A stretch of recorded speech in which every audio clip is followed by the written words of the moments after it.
Good evening. I'm Pittsburgh City Councilman Daniel Lavelle, And I'm Councilman Reverend Ricky Burgess. and we welcome you back to another episode of Black Pittsburgh Matters. Black Pittsburgh Matters is a series of virtual town hall meetings affirming a citywide agenda that Black Pittsburgh does indeed matter. Black Pittsburgh Matters mean Black lives matter. It means we must protect the health and safety of Black people. It means Black communities matter. We must rebuild Black communities. And it means that Black wealth matters. We must work on increasing Black employment and entrepreneurship. The Black community has been disproportionately affected by concurrent crises. One, the COVID-19 pandemic and the resulting economic crisis, and two, race relations and racial upheaval, which is a public health crisis.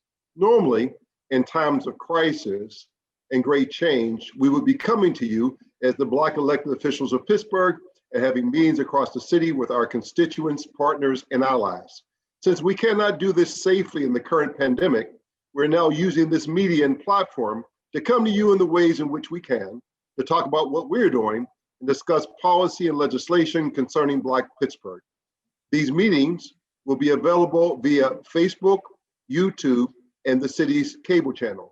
You can contact or ask questions via the Black Pittsburgh Matters Facebook page or email us at blackpghmatters@gmail.com. And you can comment right now underneath our feed at the Facebook page. Today's town hall meeting topic is higher education in Black Pittsburgh. So once upon a time, Rev, where still was the crux of the old Pittsburgh economy, education and medicine, commonly known as or referred to as eds and meds, are the foundation of the new Pittsburgh economy. Universities in the greater Pittsburgh area are responsible for pumping more than $11 billion in local salaries, accounting for 22% of total salaries in our region.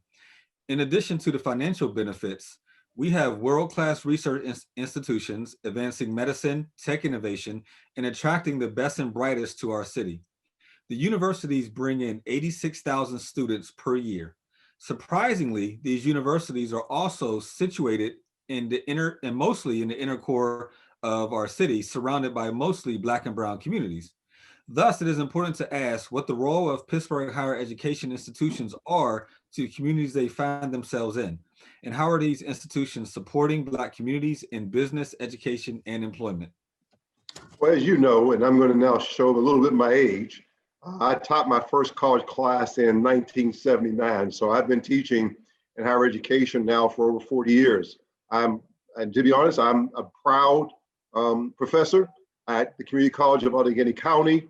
I'm in my 29th year there, and I teach in some of my classes are in Homewood, which is an African American community.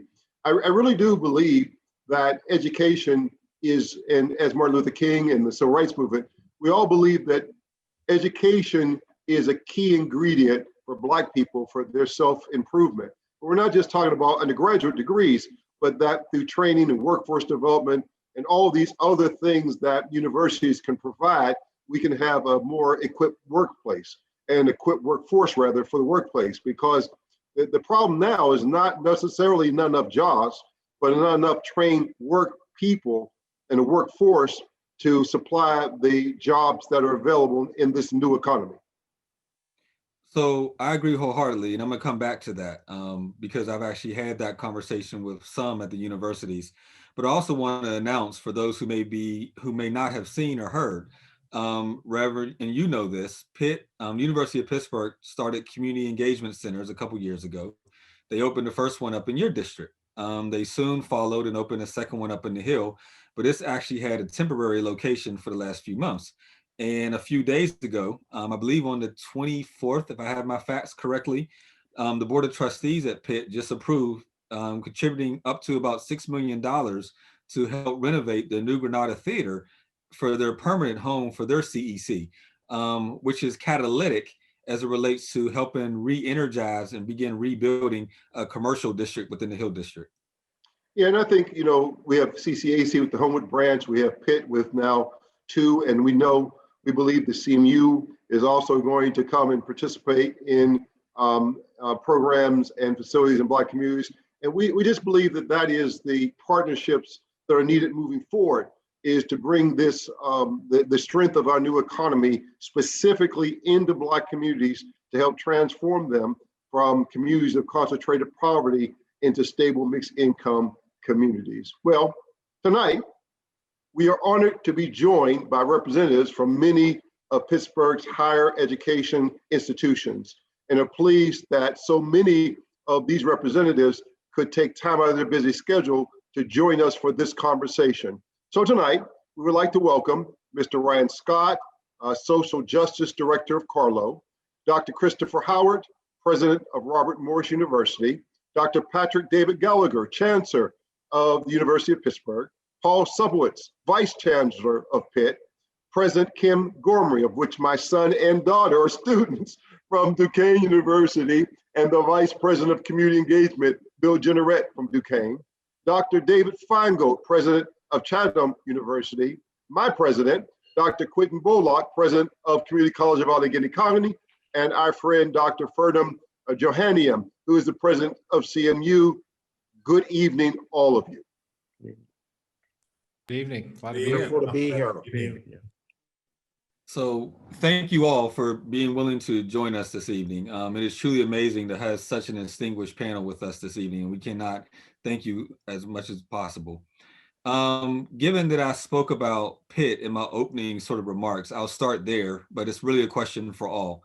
Mr. Gallagher, obviously the Chancellor at Pitt, you've recently made a number of public statements about how the university needs to, and I hope I get this quote correctly, sort of step out of your ivory tower, which I've heard you refer to the Cathedral of Learning as the ivory tower, in order to support the communities around you.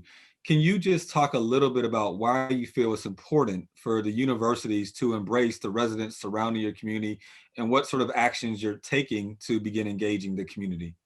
Well, thank you, Councilman. It's really great to be here. I think that those statements really flow directly from our mission. We sometimes forget, particularly with these very old institutions like universities that have been around, in the case of Pitt, since before the Constitution was signed, that it's not all about them. It's the University of Pittsburgh. And its purpose when it was founded was to advance the interest of the region, to provide opportunity for the people who lived here, to provide training, resources, to be a magnet for talent, to do all of these things that that universities can do. And I think sometimes, institutions get a little bit self-absorbed. We think about ourselves and our faculty and our students and our programs. And of course, these are big, complicated places, but I think you always have to keep that outward focus. And, of course, everyone thinks of the academy as the ivory tower. Of course, Pitt has one, ironically. And I just always remind people that we're not an ivory tower, that we are an extension of the community around us.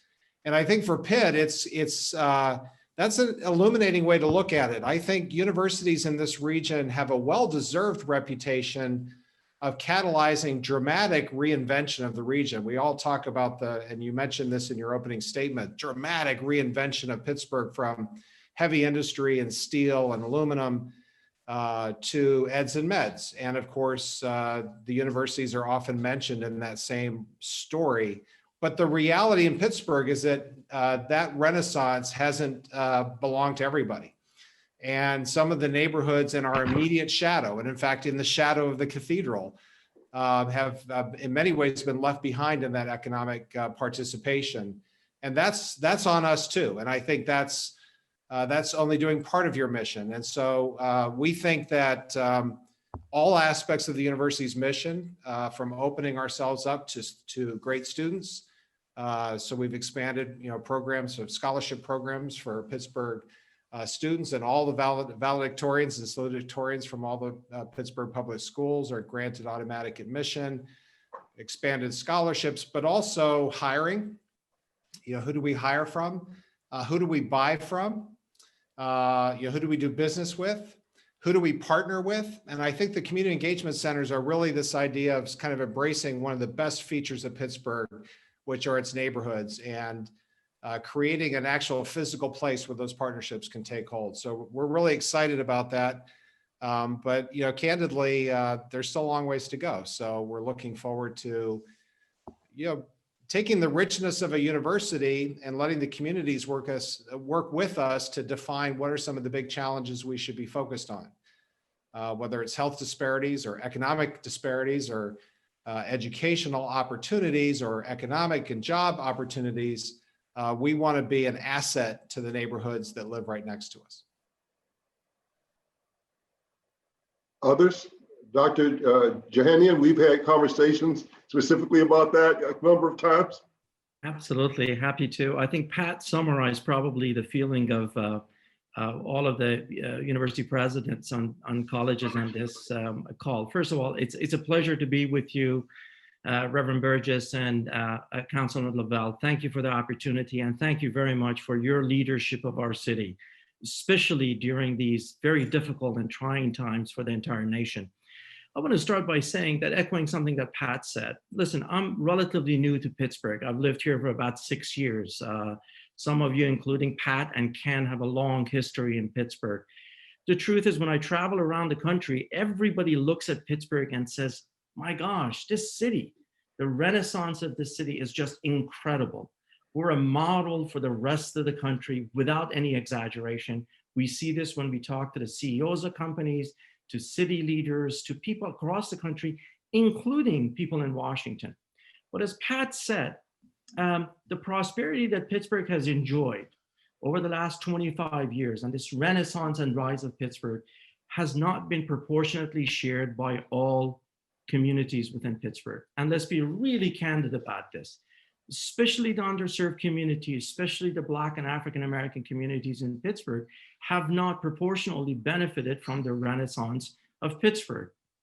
Universities, including all on this call, have contributed significantly to this renaissance. So I think what Pat is saying, and it's echoes with me very much, is we view this as our moral responsibility to rise to the occasion and ensure that prosperity is shared.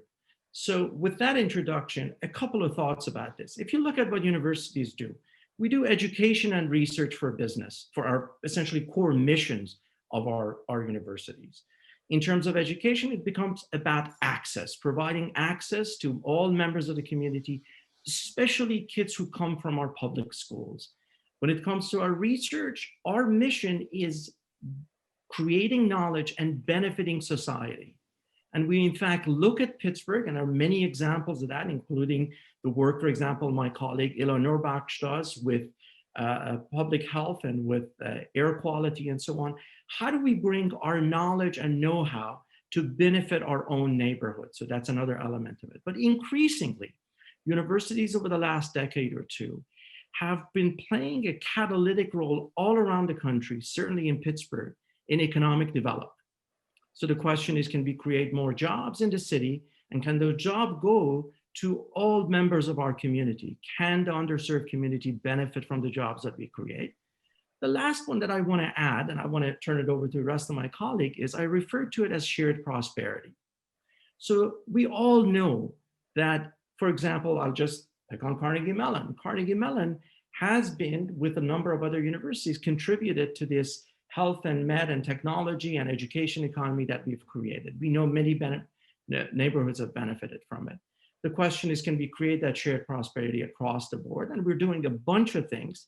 Pat has mentioned some of those already. For us, we made a commitment, in fact, to look at our admissions and look at our pipelines into our programs.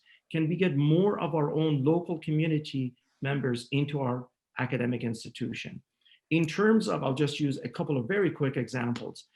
We're a big business. CMU is a $1.3 billion business. I just got this data from our chief financial officer.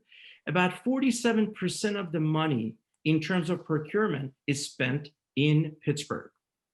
The question is, can we have a more accessible business for Pittsburgh communities, especially underserved communities, minority-owned businesses, and women-owned businesses? Be very intentional about it and give them more access to essentially the businesses that we generate for the city. Another example of that is we do massive amount of construction. If you've driven through Oakland, you've seen this. I've essentially instructed our colleagues to look at this and see, are there minority-owned businesses, women-owned businesses that are in engineering, in architecture, in various kinds of construction so that we can do business. So it's about procurement, it's about job creation. Most importantly, it's about giving access to all parts of Pittsburgh, access to Carnegie Mellon. Dr. Feingold, I live walking distance from your campus, as you know, walk past there. It's one of my favorite places to take visitors. I drive through your campus and show them the old mansion surrounding it. It's a hidden gem in our city. What's your view kind of this issue of how the universities can be supportive of the enrichment and the vitality of the Black community in Pittsburgh? Thank you, Reverend Burgess. And we're delighted. One thing we are hoping to banish from the lexicon is hidden gem, because there are just way too many people who have never experienced Chatham, even though we've been here for 151 years. And as Dr. Wallace at Pitt says, it's like Vermont in the middle of Pittsburgh. It really is a treasure, and we want more people to experience it. I would echo everything that Pat and Farnam said. I think we all share those missions, but Chatham is an institution that's really deeply rooted in Pittsburgh. And we feel very committed because of our mission, but also our location. So we're immediately adjacent to Larimer, to Homewood, to Wilkinsburg. And so partnering with them, it's not just about mission, but it helps us because all of the boats will rise. And so I just wanted to mention, we're a smaller institution, but we really try to punch above our weight. Just some very concrete ways we think we're helping. One, everybody can see we had the biggest football game in the region at Graham Field last Friday, Central Catholic versus North Allegheny. We partnered with Wilkinsburg to take a field that had been lying in waste after they had merged with Westinghouse. And now it's a beautiful state-of-the-art turf field. It's a home for Amani Christian to play, for the youth Pee Wee football to play. And we're really excited to be part of revitalizing Wilkinsburg. We partner with the food bank to grow food. It's a tragedy that we still have people going to bed hungry every day in Pittsburgh. We're growing at our Eden Hall campus, a real leading model for sustainability. We're growing food and helping them qualify for additional federal assistance because the food bank is now also considered a farm. Our counseling psych program is working to provide trauma-informed care in our most hard-hit neighborhoods across the city in the north side, partnering with UPMC and with Allegheny Health to do it. And our Center for Women's Entrepreneurship was recently voted the #1 women's business center in the country because of the work it's doing with underserved communities, both women and minority entrepreneurs, to help grow businesses here locally. Just as a final one I'd mention, we were delighted when the mayor picked Dr. Jesse Ramey to be the chair of the Gender Equity Council that's looking at the intersection of the inequities we see in gender and race in Pittsburgh and the way those are coming together, particularly with the health inequities we see. And so she is providing leadership across the city to try to help us address these issues. So thanks so much for including us in the conversation. Thank you very much. I'm going to switch over to President Gormley. And you saw me shake my head about the field. I'm a proud Central Catholic alum, and we lost that game. So that's why you saw me shaking my head in the background, right? Mr. Gormley, who some of my money goes to tuitions of two active students over there at Duquesne. Let's chat a little bit about your view of how Duquesne can be helpful in helping the Black community in the shadow, obviously, of Uptown and the Hale District. Well, it's a pleasure to be with you, Reverend Burgess, and also Councilman Laval. We've had wonderful relationships with both of you, and we appreciate your leadership in our community. You are our leaders, and you've done a lot for us. As you know, Reverend Burgess, since so much of your income has gone to tuition to Duke. So we were founded in the 1870s by these missionary priests who came over to help recent immigrants working in the steel mills and factories. You had mentioned in your opening the power of education. It was to get education in order to rise up. And I always say that Duquesne helped to build Pittsburgh as a result of that. Well, we had in our early class, because of our mission, Black students, Jewish students, women in the early 1900s, when that was very uncommon. It is part of our fabric. And so we have so many partnerships, it's hard to separate them from our identity. You know, the pharmacy in the Hill District, where we continue to now partner with UPMC and provide services there. The August Wilson House partnership, yeah, we were involved in that, our students from ground up, with Paul Ellis working on that.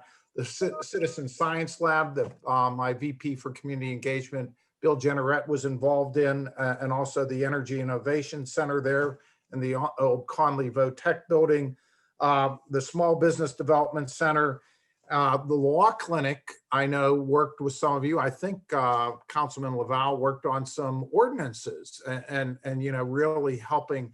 But I want to point out, as David Feingold mentioned, this has enriched us. It has enriched our students. It has enriched our faculty. It has created great initiatives and partnerships. We have Dr. Jen Elliott working in Hazelwood with childhood asthma and working with federally qualified health centers. And now we're looking to build, as you know, a new osteopathic medical school right down there across from the UPMC Chuck Cooper field house, named after Duquesne great Chuck Cooper, who became the first Black to be a member of the NBA in the early 1950s. And so we're hoping that College of Medicine will provide even greater opportunities to work with the community in Uptown and the Hill District and the city more broadly. This is part of our essence of who we are, and we are grateful for all that the members of the community have done to allow us to flourish for all these years.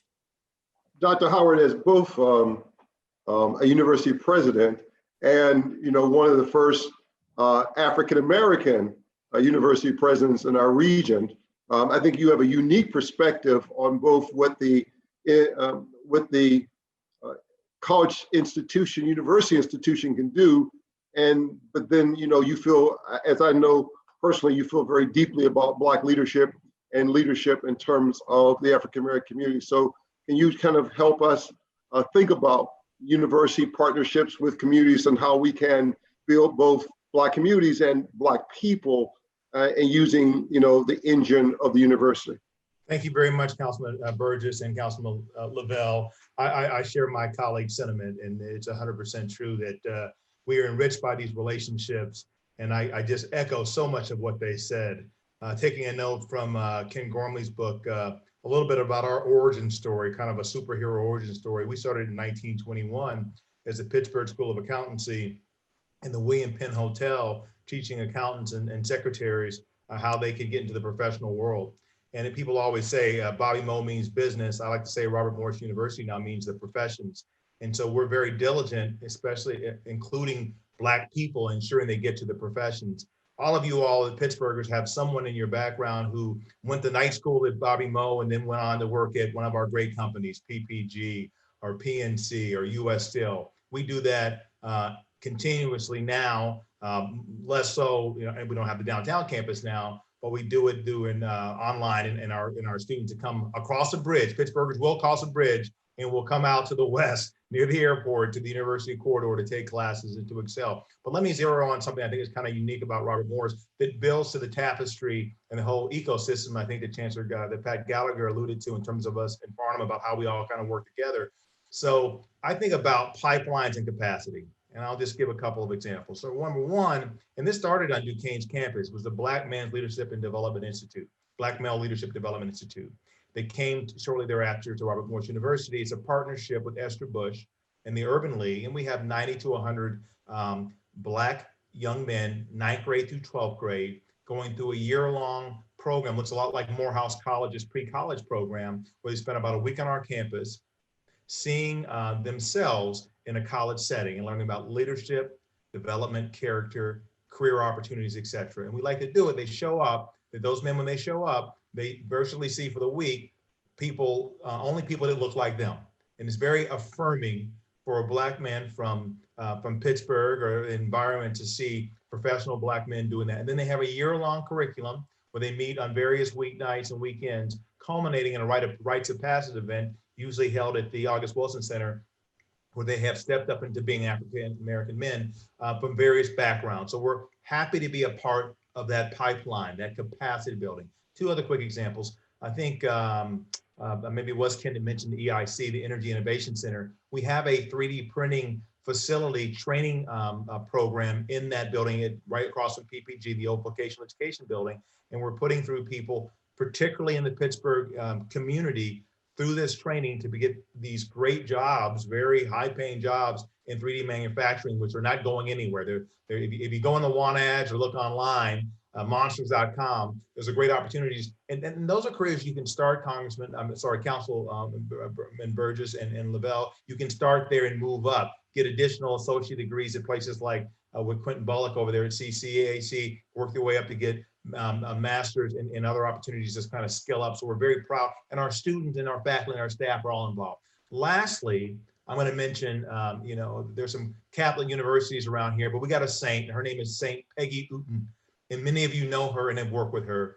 So Peggy has been running for 20 years at Bear Center for nonprofit leadership, and now we have the Cabestro Center for Community Engagement. And just like the name intimates, we're helping nonprofits, over 1,000 in Western Pennsylvania, grow capacity to excel and to provide opportunity, access, and what have you. And we're very proud, especially during COVID-19, to do so much for the Pittsburgh community and growing capacity for these nonprofits. So there's a couple of examples where we can be in Pittsburgh in ways that are a little bit different than my colleagues who are right there in downtown or what have you, or right there in Oakland or what have you. But we're, our view is always, heart and soul is always right down in Pittsburgh. And so I on purpose saved Dr. Bullock for last. There's a couple of things about the community college in Pittsburgh. First of all, last time I saw the numbers, it may be higher now, that 40% of every Black person in Allegheny County who goes to college goes to CCAC or has a CCAC experience. And number two, for many, many years, CCAC has had a campus in Homewood, which we believe is the only African-American college campus west of Philadelphia. And so, Dr. Bullock, if you would talk a little bit about CCAC's role in empowering both Black students and the Black community. Well, thank you both, Councilman Lavelle and Councilman Burgess, for the opportunity to speak with the group tonight. And you are correct about the percentage of persons in Pittsburgh that have taken at least 1 or 2 classes to the community college to either prepare for transfer, to upscale, or to begin their studies toward a degree or career preparation. We are very committed with the community, and we do our very best to be engaged in various conversations and planning components to speak closer with business and industry to help us design careers and programs that are specific to the needs within our region. And then we take that information and we engage members of the community, specifically individuals who are seeking opportunities for employment or preparing for a career via high school, by making them aware of the opportunities and then either partnering with them or providing them with the preparatory tools to begin their studies. We've made major investments by identifying positions that specifically go out in the community. The example is the Executive Director for Community Partnerships and External Affairs. And his role, which happens to be a completer of the leadership program that Dr. Howard just spoke about, he serves as a positive role model to our youth because they are relatable. He can relate and share information. They see his success. He's a young man. He's earned his doctorate, and he came from similar background as them. And by seeing his success and his ability to help them understand the value of education and what you need to do to engage, it has created that momentum and an excitement to want to pursue careers. We partner with foundations to put forth grant dollars. An example in Homewood, the Community Empowerment Association, where we've done several initiatives there, where they do the wraparound services, assist them with the housing, transportation, daycare, social challenges, mental health. And once that's completed, they then take classes through CCAC, and we've had tremendous success with that initiative. And we've had 2 rounds of funding with 100%, close to 100% of placements in each one of those fields, which has been a great success. With our View Foundation, we partner with Prairie High School to work with families to help transform the readiness of youth who have repeatedly, perhaps not succeeded successfully, to create educational academies, summer experiences, connect them with the Learn and Earn, get them engaged with business and industry so that they too can get on a pathway through the community college and then transfer into 4-year or go directly into work. We recognize that the work that we do at our West Hill Center is a great facility. However, it's not easy for persons who may use public transportation to access. So we have started the construction of a new workforce development center on our Allegheny campus because we recognize that it was important for us to be able to increase access to a broader urban population to be able to take advantage of some of the high demand training fields of study, which includes the areas in information technology, artificial intelligence, robotics, additive manufacturing, and other links into competitive pathways that will allow them to earn competitive wages. We see this as a very valuable resource because we then help to connect our graduates to all of our 4-year colleges and universities so that they can seamlessly transfer and continue their studies and further advance in the community. So we make every effort to extend our presence, working in collaboration with the community, our churches, our clubs and organizations, so that they are aware of affordable, high quality program that's generally within close proximity to them because we are across the entire county. We do our very best to reach our students where they are to be able to be successful. So those are just a few of the examples that I'd like to share. So thank you, Dr. Bullock, for sharing those examples. And thank you all for the wonderful examples you all shared. I do have a question though, that the sort of maybe despite the efforts of CCAC and or any other university, I don't know the exact statistics for all the universities, so I'll tell you that offhand. But from what I can gather, we've seen a trend where Black attendance in our universities have been going down over the years. And I'm just curious to hear your thoughts on how we can increase Black attendance at the universities. I do know at the University of Pittsburgh, some of the students came together to say, hey, let's try to get, I think, a percentage point up every single year for the next few years until we can get to 10%. But I'm just curious, and Dr. Jahanian also spoke about having access to the universities. And maybe that's in programs that work with high school students before we get there. But I do have a strong sense that we're losing a lot of our Black youth here in the city of Pittsburgh that are not furthering their education. I'm just curious if any of you all have any thoughts as to why or what we can do better. I'll start. I think there's value in having mentorships and persons that our members of the African American community can relate to, can see, and can have that informal conversation with. If you take 100 Black Men, that's a very important organization that meets at CCAC on the weekend that brings in 50 to 100 African American males throughout the year and engage them in positive initiatives. Well, that's not the group that we're talking about because that group is already engaged in meaningful. But what it does show by having those relationships and that informal interaction, it keeps them connected, keeps them motivated, and keeps them on the right path toward their personal educational growth and success.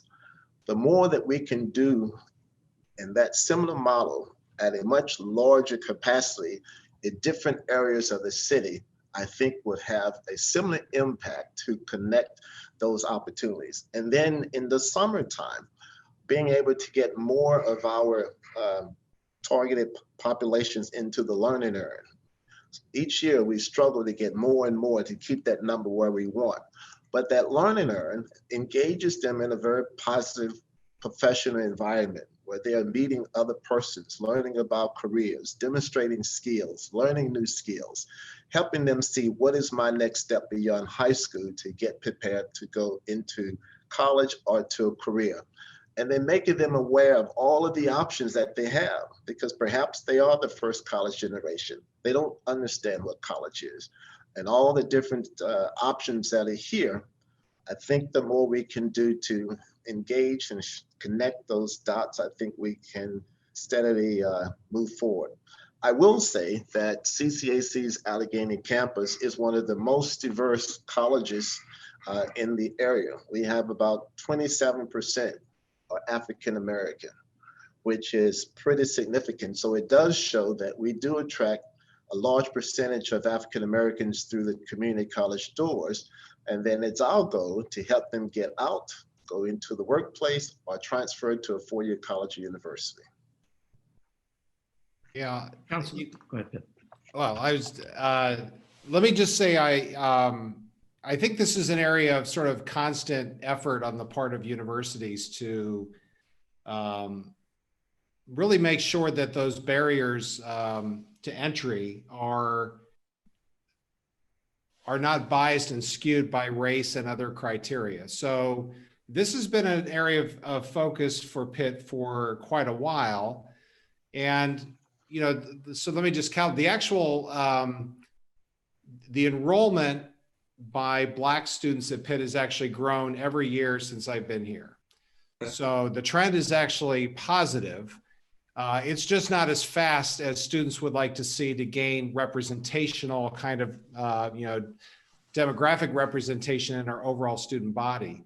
And I kind of share their impatience. And I think what happens is there's some excuse making, right? We argue, well, it's Western Pennsylvania demographics. And I think, look, as Pitt becomes a more of a national university, we really don't have any reason not to be attracting the best students from all over the country. And the demographics here should show that. So I do think this is an area where we can do better. It's an area of real focus. And interestingly, what it's creating for us is it's showcasing areas where I think we really haven't done as well. So it's our Black students who are saying, well, look, that's great that you're recruiting more of us, but we don't see faculty that look like us. And so really now we're looking at our faculty recruiting, which is really has not had that year-over-year gain. And it's half of the representation we see among the students. Same with staff hiring, that we're not hiring from our community for staff positions. And so those are all important trends. And I think, it's also has to move beyond just the recruiting. And this is where, Clyde Wilson Pickett, who's, on watching the show here, the call, once you're recruited to the University of Pittsburgh, you have to feel like you belong. And this has to be a place where you can thrive and where the conditions are ones where you're going to grow and be supported and be appreciated and be recognized. And we are, finding lots of opportunity to improve in those areas as well. So with any one area, what you find is that, it uncovers these barriers that, we have not been as attentive to as we need to. And I think that's really what this moment is about. This is about systemic racism. This is about the institutional barriers that are sitting there and the ones that can be propagated by indifference, not even hatred, right? So it can just be inattentiveness to these things. So, we're happy that we've been improving. I'm proud to say we haven't been going the other direction, but I will say it's not good enough, and we have to do more. If I can chime in, the issue that you raised, Councilman Lavelle, I think it's actually a national crisis. And the way I think about it, the way to frame it is to think about three issues: the issue of pipeline, the issue of access, and then success. When I talk about pipeline is the issue that you raised. We need to have programs such that these kids who are in middle school and high school, get them ready for college. Case in point, Carnegie Mellon launched something, and I know Reverend Burgess is familiar with this, a couple of decades ago called the SAMS program, which is about science and mathematics and so on. And every summer, with the exception of last summer because of COVID, we bring in, it's a very competitive program. We bring in about 150, 130, 150 kids, mostly from underserved communities. We pay for everything. They stay on campus, we feed them, we house them. They get fabulous instruction during their junior year of high school, and then they apply to college. Turns out they come from all over the country. And by the way, one of the commitments that our provost made is that we want to double down and make sure more Pittsburgh kids get into that program. This program has more than a 96% success rate for those kids who end up going to college. And by the way, they don't all come to CMU. They go to Pitt, they go to the University of Maryland, they go to Ohio State, they go all over the place. But 96% of them go to college and finish. So you got to invest in the pipeline. I'll be very brief about this issue. The second has to do with access, which means for some of these kids, you got to take money out of the picture. And it's not just the tuition. We get kids who come in who can't afford books, who can't afford housing. You think Carnegie Mellon is a rich university, but we have kids who have food insecurity. So you got to invest in their success, not only by giving them access, but make sure the conditions are right for them when they come in. So access is important. And one of the programs we launched just last year called the Tartan Scholars, with a lot of support from some of our sponsors. We admitted 75 kids last year, and this year we grew it to 150, all tuition paid. But more importantly, and this brings up the success issue, once they come in, to Pat's point, we invest heavily in them for them to succeed.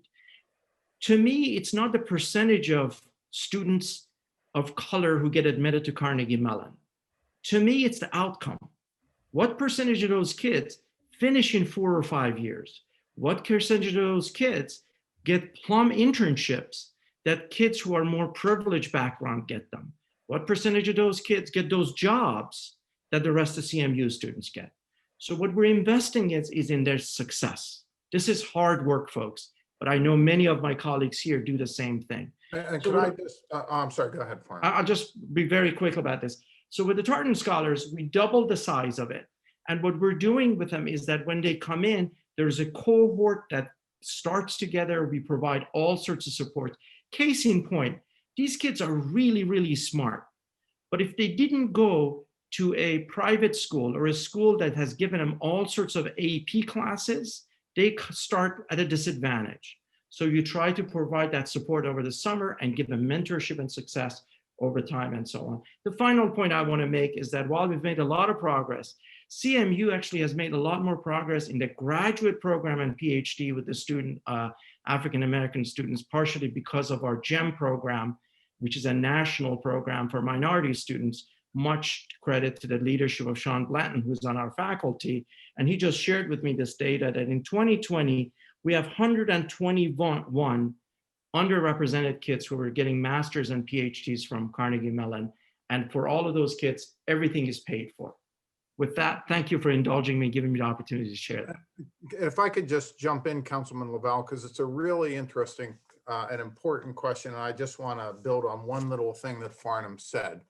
So, you know, I grew up in Swissvale. I know many of the kids I grew up with never had a chance to go to college and still haven't. And they are talented, smart. And so one of the big barriers is obviously finances. You have very talented young men and women who, but for finances, would be able to change their lives with an education. So this is at the kind of micro level, but I think it's really important for us to very consciously focus on getting special scholarships to allow that talent to come to our school. So my wife, Laura, and I, for instance, I just was reviewing the little copy of it yesterday. We have a little scholarship for students at Woodland Hills High School to come to Duquesne, because all of our 4 kids have gone to Woodland Hills. And it's been real, you know, students of color, it's been wonderfully successful.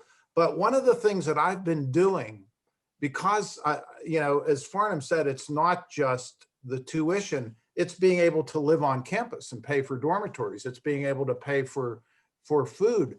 And so we have actually been working with donors. You know, presidents have an opportunity to shape how money is used from people who have the blessing of having a lot of resources.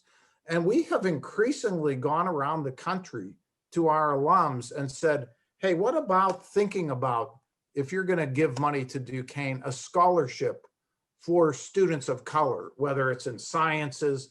We're working on this new College of Medicine, and we're already looking at creating scholarships for students of color from our community to be able to come there. It's a very, it's a very intentional sort of thing. It takes time, but I think if we challenge ourselves and, one person at a time, open up the doors and give them that opportunity. And as Farnam said, provide academic support along the way, because sometimes that is also a very important piece of the formula. There can be fabulous successes. And I keep challenging our team every day to do that, because I think if you don't have that access that Farnam talked about, it's never going to succeed. If I could just add one quick thing. That the Citizen Science Lab is a great program, and one of the things that we're working to do is to double down on making sure that those students are prepared for our healthcare programs, the healthcare programs at other colleges and universities, and then our medical school.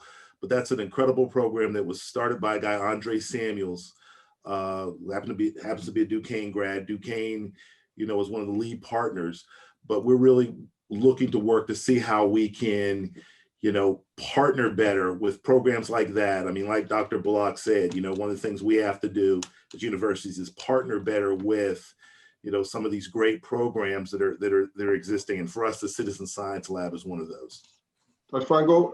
Yeah, I just wanted to build on my colleague's statements. I agree that at the core of a lot of this, it is finances. And we're very proud of the fact that at Chatham already 46%, nearly half of our undergraduates are either Pell or FIA eligible. And so we're already serving that population. But one of the huge benefits that we have here in Pittsburgh is the Pittsburgh Promise. And to me, one of the saddest things we get is when we have this great benefit, which can make college affordable, and yet still not enough of our students are completing and graduating from high school to qualify. And so a concerted effort from all of us for that, I think, can make a huge difference. The other thing, just building on what Bill shared about the health professions, we've recognized that at Chatham, many of our most successful degrees, the new middle class jobs of Pittsburgh, are in the health professions. And everyone knows about doctors and nurses, but there's physical therapists, occupational therapists, counseling psychology, physician assistants. These are the real new backbones of the healthcare system, and we're just not getting a diverse applicant pool for those things, because I think there's not an awareness back in middle school and high school that these professions exist. And so we want to expose more people early to it and seek, just as Ken said, seek scholarship support so we can not just cover their costs of undergraduate education, but try to make it free for them to go to graduate school as well, and then go out and get these jobs, because we have 100% placement rate. People get jobs if we can get them the degrees. It's getting them to that. I want to. Can I, Councilman Berg? Yeah, I was going to come back to. I was going to ask you a different question, but go ahead, Dr. Howard. I'll be quick on this one. You're a minister. You got presidents here. You're a minister. We have to get our words out, amen. And take an offering. And do the offering as well for good causes. So I'll be brief, because so much has been said so eloquently and thoughtfully. I would rewind the tape a little bit and say the idea of mindset is not just a student, but it's the parent, the guardians, the families as well. And when do they start thinking about the ability for their child, their family member to get through school and to succeed? And that's something we need to be more intentional about. At Robert Morris, we have a program called the College Affordability Academy. We developed a few years ago with our head of enrollment management at the time. And this is great for, it doesn't matter who you are, red, green, purple, rich, poor, whatever, it doesn't matter. This is a way where we put into actually a book, a set of modules. When people come and visit the campus, we walk them through this. It is an education on how to finance your college experience. Dave mentioned FIA, Feingold at Chatham mentioned FIA and Pell. The number of students that don't apply for those things they're eligible for them, it's maddening sometimes, because we know we lose them because they run out of money, but they haven't tapped all the money that's there. Our enrollment man people and financial aid people say, that's your money. Come get it. Come get it now.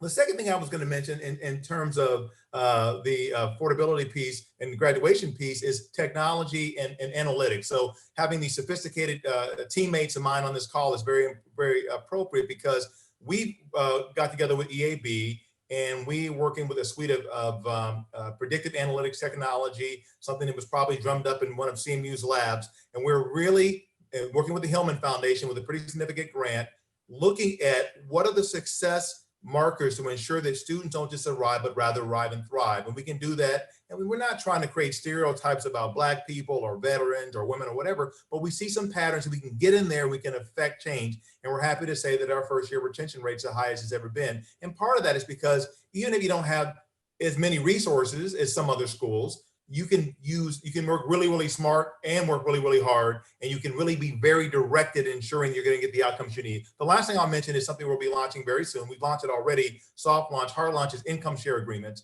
And we're going to look at providing another, scholarships are great. Endowed scholarships, as my colleagues have mentioned, I love it. Ken's going out there pounding the pavement. Everybody's out there trying to raise dollars, but income share agreements are not perfect, but they're another mechanism to get resources in people's pockets to graduate. We're linking up with the professional business world to provide mentors and internships tied to the ISA, so that the students, like Dave was saying about people going into healthcare, they have a connection to the professions beyond.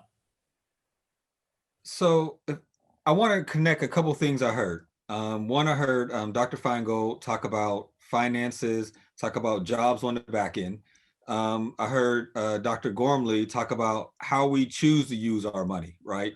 And many of the children that we're speaking about trying to get into the system are also coming out of communities of poverty. And unfortunately, as reports have come out and demonstrated, this is one of the most impoverished cities in America for African Americans. And both Reverend Burgess and myself have also spent a considerable amount of time working on issues around MWBE and business operations and strengthening the business community so that we strengthen the economics within our community. And I believe that also has an impact on education. So my question is, where are you as universities at with actually using your dollars to do business locally, specifically with Black businesses within our city, to change around the economics of our community? Can I take that one first, Councilman? Sure. Councilman Burke, thank you for the question. It's critically important to think about businesses, small, medium, and larger, that are run by Black people, people of color, to create wealth and economic opportunity in whatever community, wherever they may live. From a quantitative standpoint, I'll start with that, but I'll talk about mindset, kind of a breakthrough we had recently. So we just did our UPMC Event Center before Duquesne did theirs, but we're both happy to have it. Both happy to have our wonderful basketball arenas, and that was about a $55 million project between the couple of buildings that were involved, and about 8.5% of the spend was women and minority-owned businesses.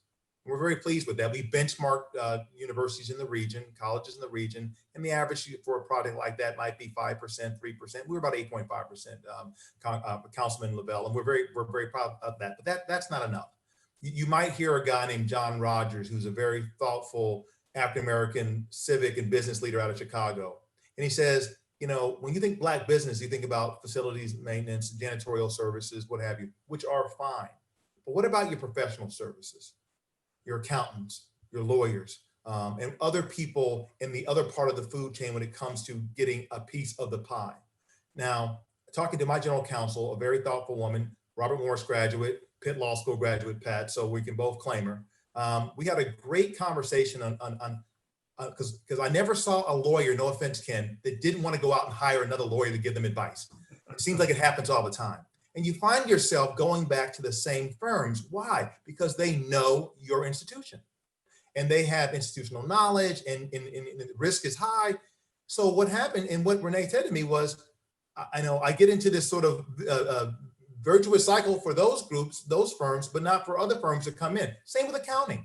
Who wants to go out on that risk limb for a firm that could cost you an existential risk? So we made a decision as a university. We're not perfect, but we made a decision to be very, very deliberate in reaching out to these law firms, these accounting firms, and what have you, and having these conversations. I can't say that we moved in, like Pat said, we're impatient. We're not moving the numbers fast as much as we want to, but we are providing business opportunities for some of these folks, even as we direct them to other people, and we're looking to make a big deal with ourselves as well. So I'll stop there, and I think it's a very, very appropriate question.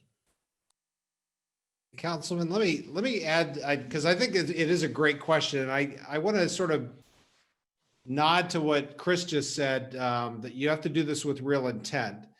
One of the things we've been trying to do is there's always this vicious problem that happens with business relationships is you get comfortable and you end up doing sort of this cohort hiring where you always go back to the same firms you've done before.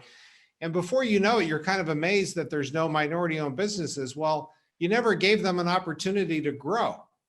So I think you have to create the conditions for that. And that means you have to approach your business relations and your procurement activities in a fundamentally different way by seeking to create opportunities. And to be perfectly honest, that's a mixture of carrot and stick to the organization.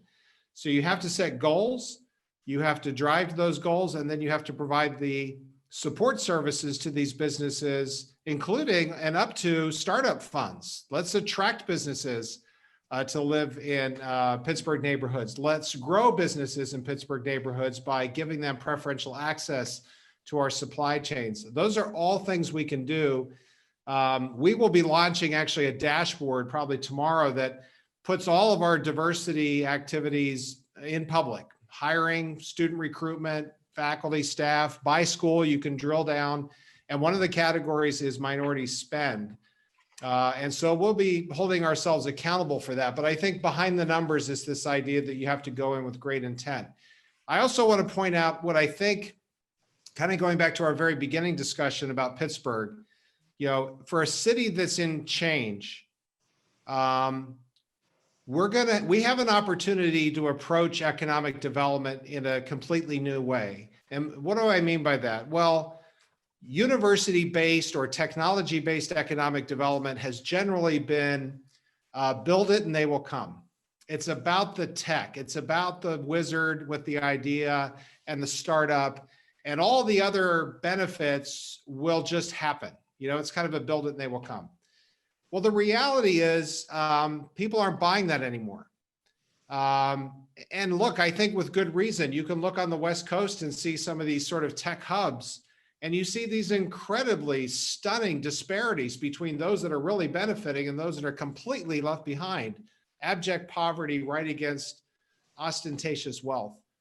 And I think this fear that economic development is just going to be displacive and it's going to push people away to make room for the people who are going to participate is something that has got to be tackled.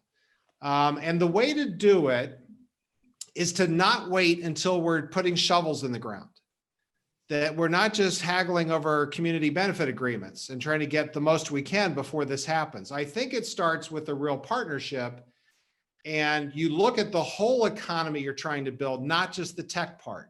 So if we're going to grow a digital economy here or a life sciences corridor, we should be working right now to look at, how does the Hill and how do Hazelwood and how do Homewood, how do these communities participate? What is the vision so that now when we're in the early stages of looking at developers and spin outs and attracting companies, we put that on the table and say, look, part of being in Pittsburgh is you're going to be expected to be part of this community, and this is what we're looking for.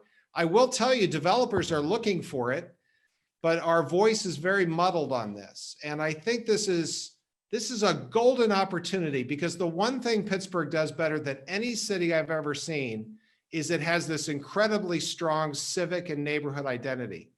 I know I can reach out to you and talk about the Hill District, or Reverend Burgess reach out to you and talk about Homewood.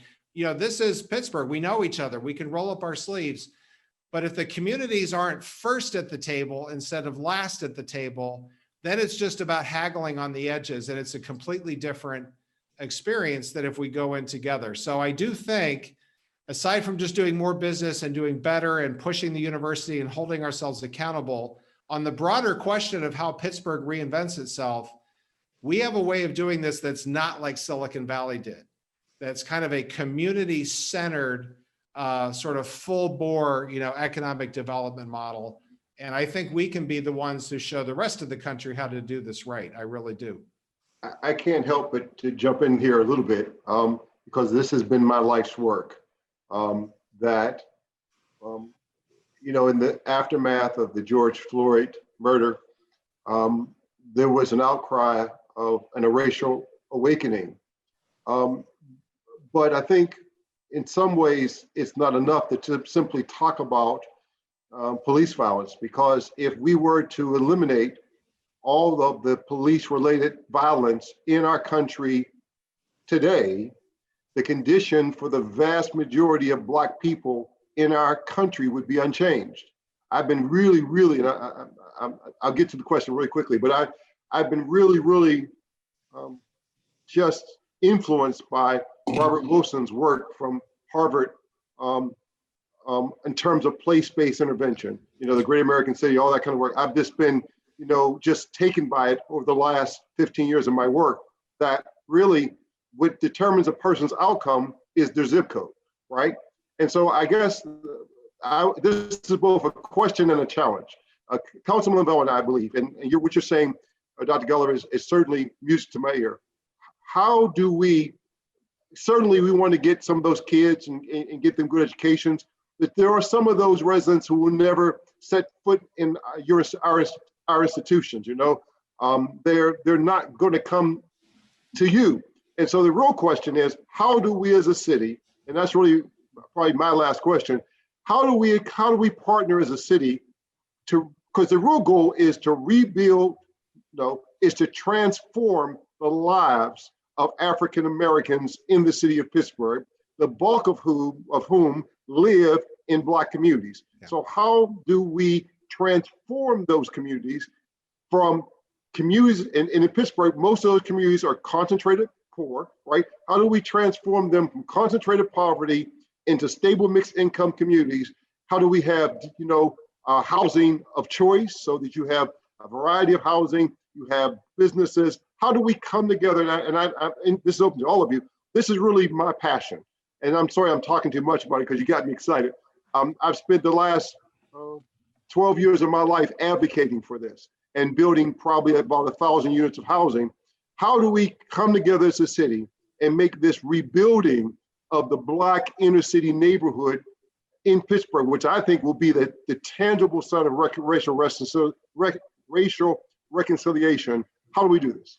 Well, my short answer, because I think this deserves a whole other discussion, and I'd love to follow up with you on this, is, universities are spending all this on investing in the technology. We have to invest in the community now. I think the starting point is the grassroots. That community has to have a voice, and they have to be at the table when this is still on the drawing board. And I think the way it happens naturally is, that you always get this because we're so used to thinking about just the high end of this, the high tech part is, well, how does an impoverished community start looking at, advanced robotics, or, how does that happen? The beauty of place-based economic development is you have to talk about everything because the place integrates everything. So it's the whole economy. People want to live there. People want to be entertained there. People are going to need childcare there. People are going to be selling to these companies. People are going to want to buy from these companies. And once you look at this holistically, there's lots of opportunity across the business spectrum, across the training side, all the way from the high-end PhDs that might be on the technology end, all the way to daycare, service providers, and everything in between. And I think the starting point for me is the community. So, CMU and Pitt are, very involved on the riverfront. I think, kind of starting from the Hill District up through Hazelwood, those two communities should absolutely be at the table right now, helping us define a vision for this sort of likely innovation corridor that's going up that riverside. The communities of East Liberty and the Hill and Bloomfield and others should be at the table right now as we're talking about what these potentials are. So I think it's an urgency about investing in the communities that matches the urgency we've had about investing in the tech. If I can just jump in, I'll be very brief, echoing something that Pat said. Ultimately, I could not agree with you more, Reverend Burgess, that we can talk about social justice, we can talk about racism, we can talk about systemic racism. At the end of the day, if you don't solve the issues related to economic empowerment and creating shared prosperity for all citizens, it's going to be a lot of talk. And one of the fundamental ways that you have to tackle it is you have to remove structural barriers that exist to prosperity. And those structural barriers are systemic, I should say, and they exist in our institutions, they exist in our policies, they exist in our mechanisms, and they exacerbate the problem, and they in fact prevent prosperity to be shared across the board. So I agree with Pat, he's absolutely right. Community engagement is a huge part of it. We also need to bring to bear, candidly, all of our know-how to identify through information and data those things that cause these structural barriers and dismantle those. If you don't do those, we won't succeed in the long run. So I would not only echo what Pat said, and Pat mentioned this, as you know, we made a giant leap of faith a few years ago at CMU by essentially putting our advanced robotic manufacturing essentially facility over at Hazelwood Green on this 180 acres, which had no other things on it. And since then, several other essentially entities have moved in. There's a plan for it, but I have to tell you, we have the community in mind, the conversation with community is taking place, and that has to be absolutely part of it. The other part of it is, how do you remove the structural barriers such that community is empowered and is able to participate in all of this? And that is a problem that we're also trying to tackle. I appreciate and share your passion about this very issue. I think it has to be solved for the country and certainly for Pittsburgh. Reverend Burgess, I just wanted to mention two concrete ways, I think, to address that structural barrier. One, both of them really come down to wealth. I think we have an example of successful redevelopment on one way, but not the other, in what happened in East Liberty. That's been a huge economic success, but it wasn't a success for the original residents of that area. We came in early with the Eichley building. We invested. That's now where our health science are situated. But that wasn't an example of inclusive community development. And so what I think we need is we have a huge number of vacant lots in Larimer, in Homewood, in Wilkinsburg, giving people the ability to own their property there. And then the other thing we're proud to host at Chatham is the Pennsylvania Center for Employee Ownership. And so giving people a stake in the ownership of their enterprises and the physical benefits of owning real estate and a home, those are the two key things, so that when the community rises, the people who are living there benefit and aren't displaced. I think those are two concrete tactics we could use together. And I agree with everything that's been said with Pat and Farnam. We have to engage the community in that, but we have to see redevelopment as something that benefits the local residents and not just the people who are going to replace them. Yeah, I'll say something. I hope that I'm sure that Ken and Quintin are going to speak up because they're doing some exceptional work. I know Ken down there with the medical services happening on the south side. I mean, there's just so many good things, so many great examples of what we're doing as community. Again, we're a little further out here in the airport corridor, and don't have the downtown presence we used to have, but our heart is really very much downtown. And part of what I can just say, though, these really thoughtful comments have been said before, is how do you create virtuous rather than vicious cycles? Where can we disrupt? If it's K-12, what can we do? Our college and high school program, the College Affordability Academy I just mentioned, we actually we export that. We actually go into schools throughout Pittsburgh and the community. We teach that. We bring in parents and we go to churches and we go and do that. And one of the key things we do is, in addition to partnering around the board here, but especially with Quintin, especially with and all of us work very closely. Because again, it doesn't speak specifically to economic development and community development that Councilman Burgess, you spoke about. The other folks had very specific scaffolding that needs to be done. But I want to do what I can do as President Robert Morris University, and I know that our to and through partnership programs. In fact, Quintin and I have a call next week about a National Science Foundation grant that we got. We're going to try to get more CCAC students into our information systems programs through that grant, and just really be there to create those virtuous pipelines that can help propel a community to the next level. So we can't do all of it, but we can be a part of it, and we're always happy to. And we haven't mentioned, we mentioned a little bit our foundation partners. We mentioned the Buell Foundation. I mentioned Hillman.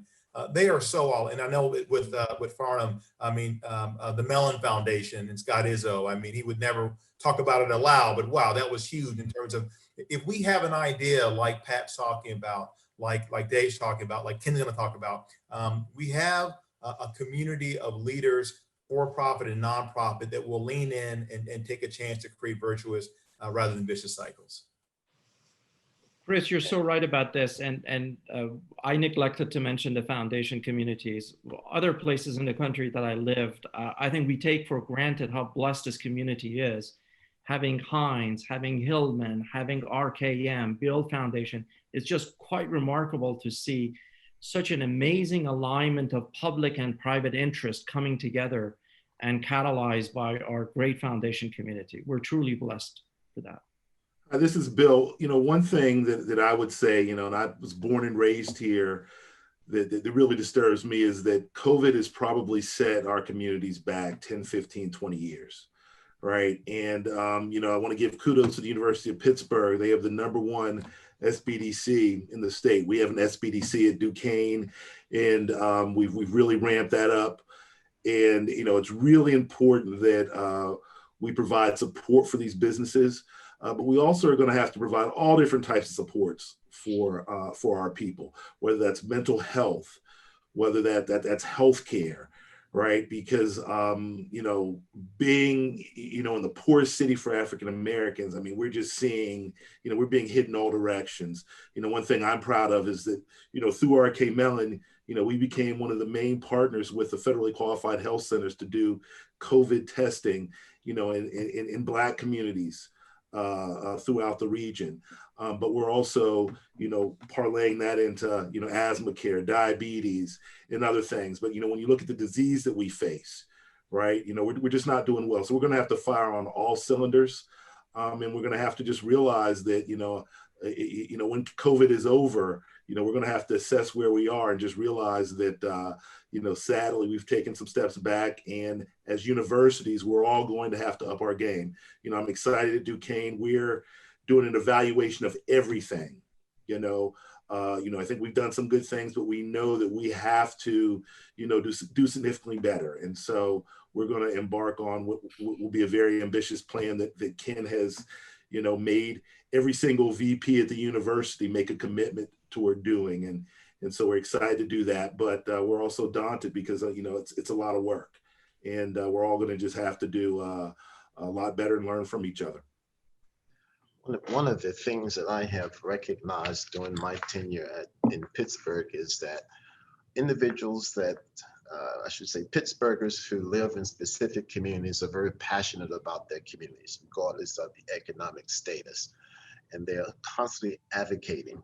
One of the best models that I have seen where it has really ignited community engagement and contribution to the redevelopment, growth, and future growth and development is the work that has been done over the last 5 to 10 years through the Buell Foundation, where the Buell Foundation has embraced the North Side and has strategically engaged all of the residents in each one of the zip codes in the planning and discussion of areas that they want to see change, which has included several areas: education, workforce development, employment, and housing. And collectively, they are checking off each one of those marks to further advance that work. So I use that example to say that you are correct, that community engagement is the key foundation for beginning that growth and development in the target communities. But the ingredient, per my assessment, is the champion. Who's the champion that the community will listen to and respond to begin that dialogue? Once we tap that champion, others will follow and want to be engaged and support the work that's being done. Thank you. We could go on, as Mr. Gallagher said, for another hour or so, but the hour has been long already. I do want to bring in Micah Campbell-Smith, who is the intern who helps us put this together every single week. She's been monitoring the online questions that people are watching live. So I would ask, although we're short on time, if you could take maybe the top questions, combine them a little, and then ask our guests what those questions may be.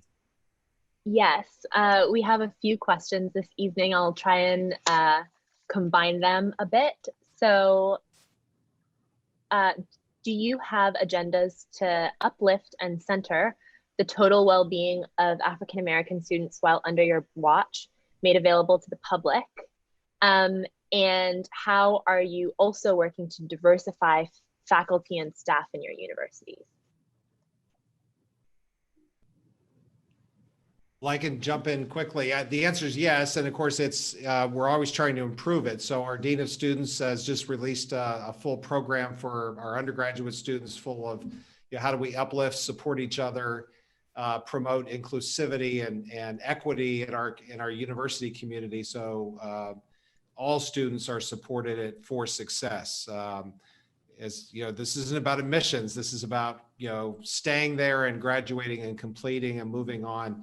So that's a big part, and those can be found actually quite openly on our websites. As I said, the faculty recruiting is a new point of focus. This is something where I think, Pitt at one time was way above in terms of number of African-American faculty it had, and then it kind of, I think, got complacent, and those folks retired, and we've seen the numbers go down. So this is a big point of focus for us. The provost is working on several initiatives, cluster hires that would really promote and incentivize and provide those additional resources so we can go out and recruit and bring in outstanding faculty of color. And we're doing similar things on the staff side, making sure that all of our hiring processes are really competitive and you don't get into kind of the cronyism hiring that can really foster and promote inequities in staff hiring. So all of the above.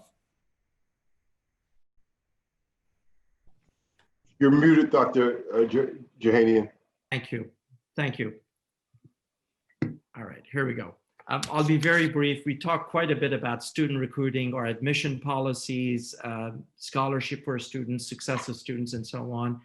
And we're committed to that continuing. On the faculty recruiting side, candidly speaking, our students are asking us. They want us to have a representation of faculty that reflects our society. Our students want us to have faculty members who look like them. So this is something that we've embraced over the last few years. A few successes, our engineering college in particular, under our former Dean of Engineering and now our provost, made remarkable progress in terms of recruiting Black and African-American faculty to our engineering college. It's just has been enormously successful. Just over the past couple of years, we recruited 5 more. And the previous 10 years, we had only 2. So the success is building, I hope. But we also launched something called a faculty opportunity fund to support recruiting, retaining, and developing of outstanding and diverse faculty. We also recognize as part of our responsibility to build greater scholarly capacity and expertise in areas such as African American and Black history and culture, critical racial studies, social justice. These are areas, remember, we're a university. We're in the business of creating knowledge to benefit society. So building expertise in those is important. So the leadership of several of our colleagues, especially in our social science and humanities college and in our public policy school, Heinz School, we're actually building those core competencies. We have essentially announced a number of cross-college cluster hires. By that, Pat also mentioned that. That means faculty members that belong to different colleges are part of this cluster hire, for example, in African American studies or in social justice, that are going to come together to do work in this area of teaching and education.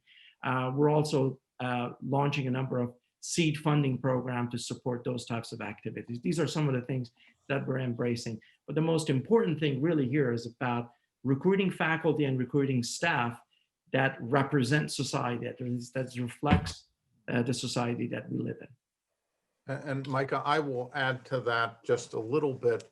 One of the things that we've decided to do with respect to faculty and staff hiring, we've realized that for years and years, like many institutions, we have had in place procedures to encourage diverse candidate pools for all sorts of positions, but somehow it isn't translating into the results that we would like to see. And I think a big part of it we determined, I set up President's Council on Diversity and Inclusion with faculty and staff, and we got together and talked about this and concluded that there really needs to be, we have to go to the source and look at those individuals who actually are chairing searches within each piece of the university, within each department or within each school, and to have literally training for those individuals to make sure, and then kind of monitoring as they're going along doing hiring to make sure that these unconscious biases and others things aren't slipping into the equation. And so we are actively embarked on that.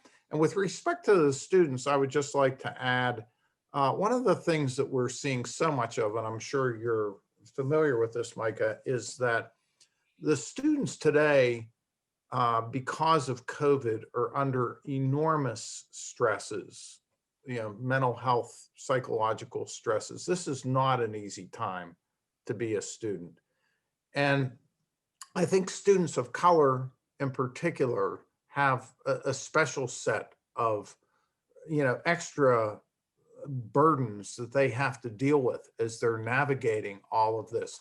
So we have set up through our counseling center and through other centers, really tried to beef up the opportunity for our Black students and students of color to be able to have safe space where they can talk to counselors, talk to each other. And the other thing I'm really looking at right now after talking with our leaders of the Black Student Union is I realized I met with a group of the Black student leaders because I've been on listening tours, and just having space in the university where students of color can get together and feel like they're on their own, in their own space, and can interact with each other without having to put on a facade for part of the day is really important. And so we're looking at actually identifying a bigger space, and it's a very basic sort of thing, but where on a day-to-day basis, students of color can really have the opportunity to interact and to do work. And it isn't limited, obviously, to students of color, but it becomes a focal point for them on campus. And so those are a couple of the things right now. I think because COVID has exacerbated certain issues and put a spotlight on them. And so we're trying to take rather immediate steps to deal with those things. And the community college is an open access institution. So we understand that we want to meet all students where they are when they enter into our doors. We also recognize that they may come to us with different needs and requirements. Many times it's financial, and we have put in place emergency funds to support unexpected expenses. That's a one-time award that each student could get a year. We partner with community-based organizations so that we can assist the student in getting access to housing assistance, childcare assistance. We've put in place food pantries on each one of our campuses that students can go and get food as needed throughout the week. And we've also looked for various ways of distributing supportive services by way of technology and in hours that students can access those services. Collectively, that has started to yield great results and assisting students to see the ability that they can succeed and that the college is committed in their continued success, growth, and development. Thank you. I really appreciate that. You all have now given us 90 minutes of your time. We told you we would only ask you to be on with us for an hour. So what I would like to do is maybe in a few months invite you all back where we could do another show to even dig deeper into some of these issues that we brought up. But I do want to be respectful of your time as well. We can also take some of the additional live questions that we received and post them, get answers, and then disseminate those out to the public so that they can get as much questions as they have answered as possible. But with that, I do want to thank you all. This has been tremendous for me, very helpful, very informative. And I want to thank you all for spending your time with us this evening. Specifically, I want to thank Dr. Christopher Howard, the president of Robert Morris University. I want to thank Dr. Patrick David Gallagher, chancellor at the University of Pittsburgh, and Paul Sepowitz, vice chancellor at University of Pittsburgh. I want to thank Ken Gormley, the president of Duquesne University, along with the VP for Community Engagement, Mr. Bill Jenneret. I want to thank Dr. David Feingold, president of Chatham, Dr. Quintin Bullock, president of CCAC, and Dr. Farnam Jahanian, president of Carnegie Mellon University. Thank you all. This was very tremendous. Although I sit on this side of government with two young children, I can tell you our city is only strong as our educational system. And our universities play a tremendous role in that. And so I look forward to partnering with all of you to ensure that our Black communities specifically are growing and becoming stronger, and we truly become a truly livable city for all. So thank you. You should have sent your kids to RMU. We got scholarships over there. Appreciate Thank you very much. Very much. Thank you very much for that. So, I want to thank all who are watching and participating in tonight's town hall meeting. Remember, you can watch this town hall meeting on Facebook, the city's YouTube channel, or the city's cable channel. A new meeting will occur every Wednesday. By working together, all of us, united in purpose, we can transform our city, strengthen it for all of our residents. Pittsburgh can only be a city for all when it becomes a city where Black Pittsburgh matters. Good evening, stay safe, and be blessed.